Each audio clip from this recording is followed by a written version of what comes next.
One day when I was doing my homework, excuse me, and there was a knock on the door, I looked out and there were three of the toughest, seediest looking guys you ever saw.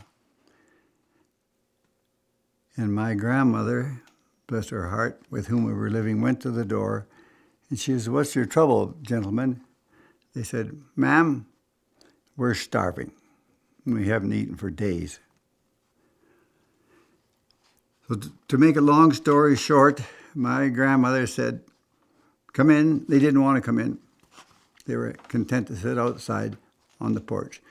In the meantime, she got some vegetables, and I remember this very well, from the root cellar. She found some meat somewhere, and she prepared it for these starving guys.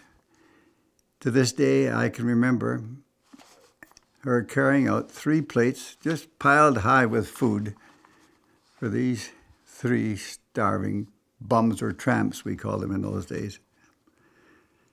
And of course, in no time at all, they'd clean their plates, clean. And they asked, "This is the best meal we've ever had. What is your name?" And she said, "My name is Christine Towner."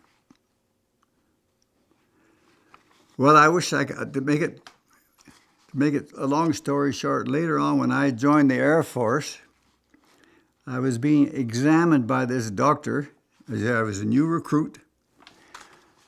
And he asked me where I came from. I said, "Little village of Midnapore." Oh, he perked up. He said, "Were you there by any chance in 1931? I said, "Yeah. I was living there with my grandparents." And then he said, "What was the name of your grandparents?" I said, "Christine Towner."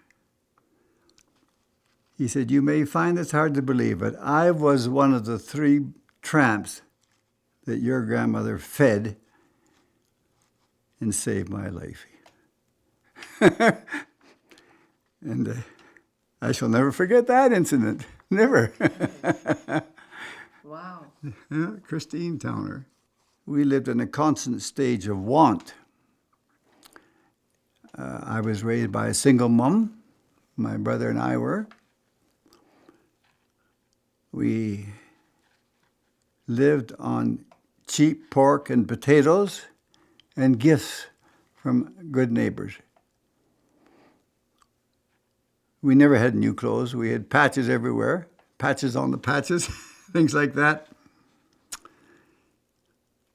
We survived on a check from, it wasn't called welfare then, it was called relief. $10 a month. $10 a month. We got by. I can remember my mom hiring a neighbor's horse to go out and haul in some firewood for us that I could chop up. So once you've lived through the Depression, you don't forget those days, and you become a cheapskate the rest of your life. There's nothing like a threat to survival to bring out, what resources you have in you. I was the older of the 2 boys. I had to chop wood and I had to haul the water. It was as simple as that.